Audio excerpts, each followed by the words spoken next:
The 2007 Cleveland team was ass. We all know this. LeBron James take a sorry-ass Cleveland to the finals. For years, we've been told that LeBron James carried a trash Cleveland Cavaliers team to heights they had no business reaching. But was that really true? Let's talk about it.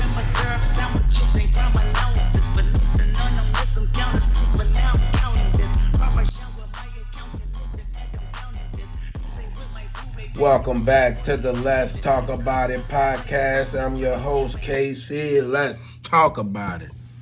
Now, before we get into this, let me make something clear. This is not a video about bashing LeBron James. Actually, the opposite.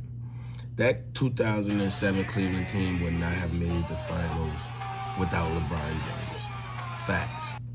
Because at just 22 years old, he was already one of the best players in the NBA. Just because you were the reason for a team's success doesn't mean everyone else around you were useless. For years, we've been told the same narrative that LeBron James carried a bunch of bums to the 2007 NBA Finals. Well, today we're going to go back and look at that Cleveland Cavalier team. Not the story, not the narratives, the facts. Let's start off with what actually happened. In 2007, Cleveland Cavaliers finished the regular season off with a record of 50 wins and 32 losses. They also was number 2 seed in the Eastern Conference. It was also the franchise first time ever making it to the NBA Finals. Now let me ask you a question. Do bad teams win 50 games? Do bad teams win multiple playoff series? Do bad teams make it to the NBA Finals? I don't think so. There's a big difference between being favored to win the NBA Finals and being a team full of bums. Now let's break that 2007 Cleveland Cavalier roster down. The first one that comes to mind is Ilgauskas, Big Z. Prior to that 2007 NBA Finals run, Ilgauskas was already a 2-time NBA All-Star. Ilgauskas had seasons where he averaged about 17 points and 9 rebounds a game. He was able to hit the mid-range jumper. Ilgauskas also was able to protect the rim. He had seasons where he averaged about 2.1 blocks a game. He was an elite offensive rebounder. In 2004 and 2005, he led the league in offensive rebounding. Just to show you it wasn't a fluke, the very next season, he finished in 7th in offensive rebounding. So, by the time Cleveland reached the finals in 2007, Big Z was already a 2-time All-Star. He was already a proven scorer. He was a proven rebounder. He proved that he was able to protect the rim. Was he a superstar?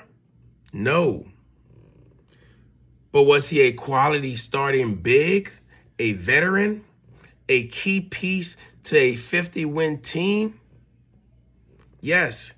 So when we say LeBron James was surrounded by a team full of bums, this is one of the peoples we have to go back and evaluate.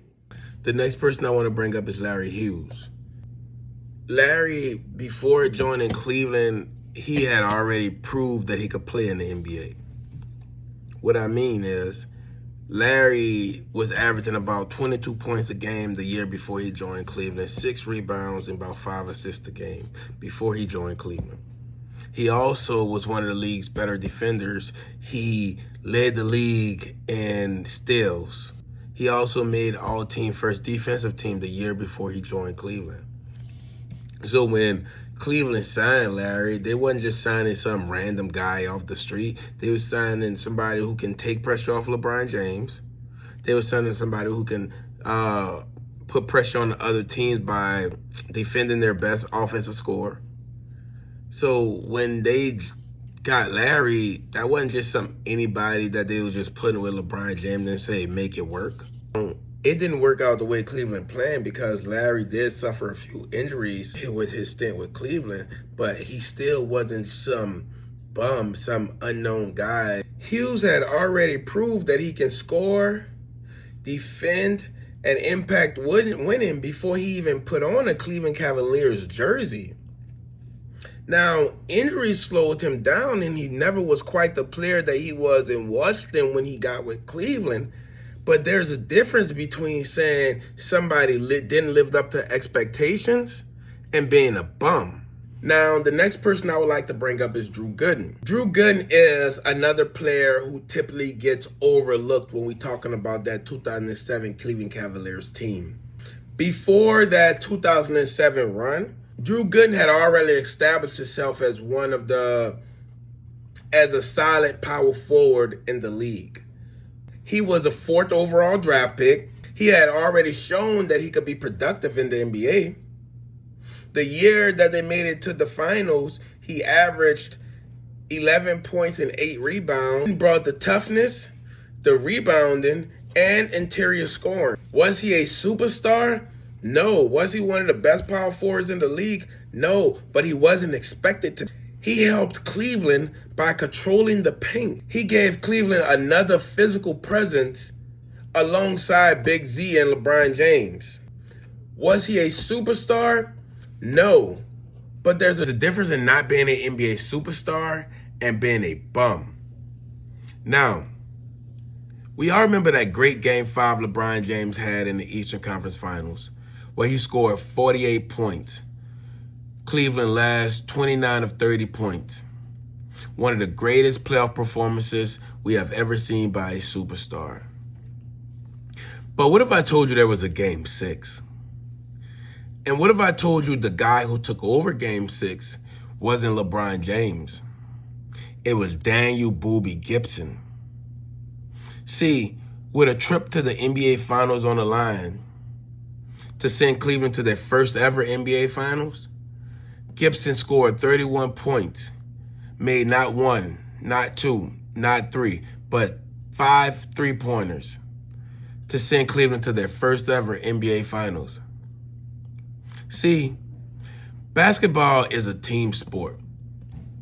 It's won by the team. Even though LeBron James had set Cleveland up to go to their first ever NBA Finals, it was Game 6 that sent them there. Now, let's talk about that NBA Finals. Because the Cleveland Cavaliers didn't just run up against any team.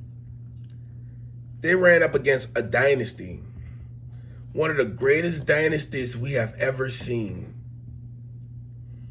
A team that had just won 3 out of the last 5 years.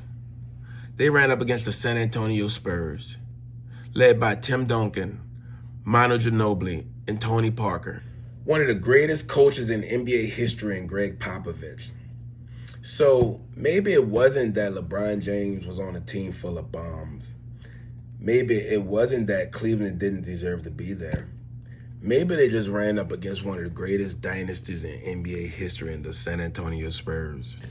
Or maybe it's that we spend so much time lifting up one man's legacy that we unintentionally diminish everyone else's. Maybe that 07 Cleveland team was better than we give them credit for. But let's talk about it.